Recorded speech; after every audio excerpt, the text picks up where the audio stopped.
So dear students, कल हम लोगों ने डिस्कस किया था एडवांटेजेस टू इन्वेस्टर।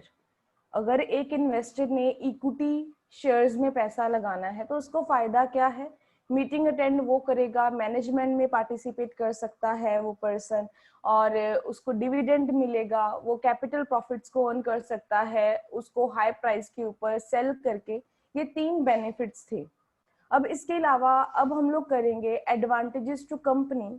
जो एक कंपनी आप लोगों से पैसा रेज कर रही है और बदले में आप लोगों को इक्विटी शेयर इशू करके दे रही है, अब उसको फायदा क्या है। पहले वाला लिखा हुआ है अरेंजमेंट ऑफ परमानेंट कैपिटल। मैंने आप लोगों को बताया था कि जो डिबेंचर्स होते हैं उनका एक टाइम पीरियड होता है, कि बाहर से उधार लिया है या बैंक लोन लिया है तो उसका भी एक टाइम पीरियड है। जैसे बैंक लोन लेते हैं ना हम 5 साल के लिए, 10 साल के लिए, उसके बाद पे करना ही पड़ता है। उसी तरीके से डिबेंचर का भी एक टाइम पीरियड होता है। अब वहां पे क्या है कि पैसा तो ले लिया, कुछ 5 या 10 साल में वो रीपे करना पड़ेगा। बट अगर मैं बात करूं परमानेंट कैपिटल की या इक्विटी शेयर्स की, तो ये परमानेंट इन नेचर है, क्योंकि इनको हम लोग, इनका कोई ऐसे टाइम पीरियड नहीं है कि 10 साल बाद पैसा वापस करना पड़ेगा ऑनर्स को या शेयर होल्डर्स को। यहाँ पे होता क्या है कि जब तक कंपनी चलेगी, लाइफ टाइम के लिए कंपनी की शेयर कैपिटल उनके पास रहेगी। जब कंपनी वाइंड अप होएगी, बंद होएगी, उसके बाद ही आप लोगों को रीपेमेंट होएगी। ठीक है, तो याद रखना, क्योंकि मैंने साथ ही में डिबेंचर का पॉइंट क्लियर करा दिया है कि डिबेंचर में टाइम पीरियड फिक्स्ड है, आफ्टर सर्टेन पीरियड आपको उनकी पेमेंट करनी पड़ती है। इक्विटी शेयर्स आप लोगों के लॉन्ग टर्म और परमानेंट नेचर की कैपिटल है। In its life time company is not to repay the share capital. तो फिर लाइफ टाइम में नहीं रीपे करनी तो कब पे करनी है, जब कंपनी क्या होएगी, डेजोल्यूट होएगी, कंपनी जब वाइंड अप हो जाएगी, बंद हो जाएगी। फर्स्ट एडवांटेजेस तो मतलब कि ये कितना फायदा ना कि इस तरीके से पैसा लेना चाहिए, सारा साल या सारी जिंदगी सिरदर्दी नहीं है कि जब कंपनी बंद होगी तब हम आपको पैसा देंगे, तो कंपनी को इसका बहुत फायदा होता है। सेकेंडली लिखा है नो फिक्स्ड बर्डन। हमने ये पॉइंट बहुत बार पढ़ा है कि इक्विटी वालों को जो डिविडेंड मिलता है वो सर्टेन नहीं होता, वो फिक्स्ड नहीं होता। अगर बच गया प्रॉफिट, जो भी हमारे पास था, खर्चा वगैरह सब पे करने के बाद जो हमारे पास बचा खुचा पैसा था, अगर हमारे पास सफिशिएंट फंड है तो हम डिविडेंड दे देंगे। अगर हमारे पास किसी साल हमें लॉस हो गया तो कोई ऐसी हमारे ऊपर सिरदर्दी नहीं है कि हमने उनको पैसा देना ही देना है। अब जब हम लोग बैंक से लोन लेते हैं तो क्या केस होता है, बैंक से लोन लिया है तो बैंक को रीपे करना पड़ेगा। आप किसी महीने उनको ये नहीं बोल सकते ड्यू टू कोविड-19 आपकी सैलरी नहीं आई, आपके पास पैसा नहीं था, आप उनको लोन या इंटरेस्ट नहीं दोगे, बिजली का बिल नहीं दोगे, रेंट नहीं दोगे, देना ही पड़ेगा ये चीज। ठीक है, तो वहां पे अगर मैं डिबेंचर्स की बात करूं तो वहां पे फिक्स्ड बर्डन है, देना ही पड़ेगा पैसा, इंटरेस्ट पे करना ही पड़ेगा इररिस्पेक्टिव ऑफ योर प्रॉफिट्स, कि प्रॉफिट ज्यादा हुआ है या कम हुआ है, हमें उस चीज के साथ कुछ लेना देना नहीं है। सेकेंडली उन्होंने बात करी है यहाँ पे, अगर मैं इक्विटी की बात करूं तो उन्होंने लिखा है नो फिक्स्ड बर्डन। कहते कोई बर्डन नहीं है आप लोगों के ऊपर, अगर पैसा है तो दे दो, नहीं पैसा है तो मत दो। So there is no fixed burden on the company by the way of return on equity share capital, like preference share capital। अब यहाँ पे दूसरी चीज की बात करी है, इसको इंसर्कल कर लेना क्योंकि ये आगे काम आएगा आपके। इक्विटी शेयर कैपिटल में तो कह दिया कि बर्डन नहीं है, पर प्रेफरेंस शेयर कैपिटल में क्या है, क्योंकि शेयर्स के ऊपर मिलता तो डिविडेंड है, पर जो प्रेफरेंस को डिविडेंड मिलता है वो फिक्स्ड होता है। लास्ट लाइन देखिए यहाँ पे ध्यान से, ठीक है। So the company is not required to pay dividend at fixed rate. So preference share के ऊपर तो वहां पे फिक्स्ड रेट ऑफ डिविडेंड मिलता है और देना ही पड़ेगा, पर यहाँ पे एज सच इक्विटी में कोई केस नहीं है। Equity share holders are paid dividend out of residue, जो बच गया पैसा उसमें से डिविडेंड मिलता है only after the payment of fixed expenses.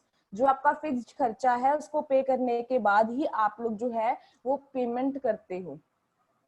ठीक है, सो एक चीज हम याद रखना, मैं आपको अभी बता रही हूँ क्योंकि ये आपके आगे भी काम आएगी, कि इक्विटी के ऊपर डिविडेंड मिलता है इक्विटी शेयर्स को, और प्रेफरेंस शेयर्स को भी क्या मिलता है, डिविडेंड मिलता है।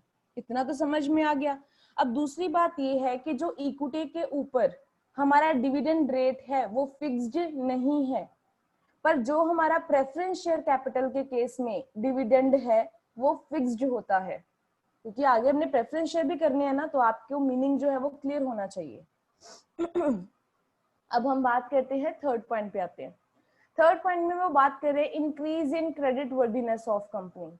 अगर आप लोग बाहर से ज्यादा पैसा लोगे, लोन ले लिया, डिबेंचर से पैसा ले लिया, तो आपकी क्रेडिट वर्दीनेस इतनी ज्यादा नहीं रहेगी, ठीक है। तो आप लोगों ने क्रेडिट वर्दीनेस अगर अच्छी बनानी है तो आप अपना पैसा ज्यादा यूज करो, by the way of shares और शेयर होल्डर्स आप ज्यादा पैसा रेज करो, ताकि कल को अगर बाहर से पैसा लेना हो तो आपको इजीली मिल जाए। So credit worthiness of the company of that company is high, which has large equity capital. या फिर मैं ये कहूँ कि क्रेडिट वर्दीनेस उन कंपनीज की हाई होती है जो अपना पैसा यूज करते हैं या शेयर होल्डर्स का पैसा यूज करते हैं या ऑनर्स का पैसा यूज करते हैं। Thus, company's capacity to secure loan enhances considerably. तो कहते हैं इससे क्या हो जाएगा, अगर आप अपना पैसा ऑलरेडी यूज कर रहे हो तो बाहर से लोन लेना आपके लिए इजी हो जाएगा। फ्यूचर में अगर आप लोग कुछ भी लोन लेना चाहते हो तो आप इजीली ले सकते हो, कोई प्रॉब्लम आपको नहीं आएगी। ठीक है जी। सो यहाँ तक आप लोगों का हो गया। हमने कौन सी बात करी है अभी? रिसेंटली हम बात कर रहे थे इंक्रीज इन क्रेडिट वर्दीनेस की।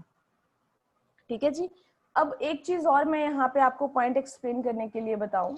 अब यहाँ पे एक और चीज आती है कि अगर मान लो मैंने पहले से बहुत ज्यादा लोन लिया हुआ है, एक बैंक से 10 करोड़ का लिया है, दूसरी बैंक से 10 लाख का लिया है, तीसरी बैंक से मैंने 5 लाख का ले लिया, तो अगर चौथी बार मैंने लोन लेना हो तो क्या मुझे मिलेगा? नहीं, क्योंकि ऑलरेडी मेरी वो जो क्रेडिट वर्दीनेस है, रेपुटेशन, वो ऐसी बनी है कि इस पर्सन ने ऑलरेडी बहुत बार हमारे से लोन लिया है। सो इसलिए हम क्या करेंगे, हम लोग अपना पैसा ज्यादा यूज करेंगे और जब हमें जरूरत हो हम बाहर से पैसा रेज कर लेंगे। सो नेक्स्ट चीज जो आप लोगों के पास यहाँ पे आ रही है वो ये चीज है, नेक्स्ट पॉइंट जो हमारे पास है, नो नीड ऑफ मॉर्गेज। सबसे पहले तो ये चीज लिखिए कि मॉर्गेज होता क्या है। ठीक है, सबसे पहले क्या लिखना है हमने कि मॉर्गेज क्या है। मॉर्गेज ये है जो चीज हम गिरवी रखते हैं। जब मैं बात करती हूँ ना कि मैंने अपनी कार को गिरवी रख दिया, अपना घर गिरवी रख दिया, दैट इज मॉर्गेज। अगर आप लोगों ने फॉर एग्जाम्पल लोन लेना है, ठीक है, और लोन लेना है, और ऐसे तो नहीं है ना कि 10 लाख लोन लेने गए तो हमें इजीली मिल जाएगा। ठीक है, इजी हम बैंक से लोन लेने गए हैं तो मिल जाएगा, वो हमें बोलेंगे कि कल को अगर आप प्रीपे नहीं कर पाए तो हमें तो कमी हो जाएगी। इसलिए आप हमारे पास कुछ गिरवी रखो, चाहे अपने गहने रख दो, चाहे कार रख दो, घर के कागज रख दो, इंश्योरेंस कुछ भी रख दो, तो वो है मॉर्गेज। अब जब हमने अपना पैसा यूज करना है, वो तो मैंने बात करी है अगर बैंक से लोन लेने गए हैं तो, ठीक है, पर जब हम अपना ही पैसा यूज कर रहे हैं तो क्या हमें कुछ गिरवी रखने की जरूरत है? नहीं। ठीक है, so no need of mortgage. Company ने क्या बात करी है कि कंपनी को ना तो मॉर्गेज ना प्लेज करने की जरूरत है। क्या प्लेज करने की जरूरत है? Its assets as collateral to secure loan, कि इस तरीके से सिक्योरिटी के जो भी आपने देनी है लोन के लिए, उसके लिए कुछ भी आपको इस तरीके से गिरवी रखने की जरूरत नहीं है। But no such mortgage is required on share capital. तो कंपनी के केस में, शेयर कैपिटल के केस में इस तरीके का हमें कुछ भी नहीं चाहिए।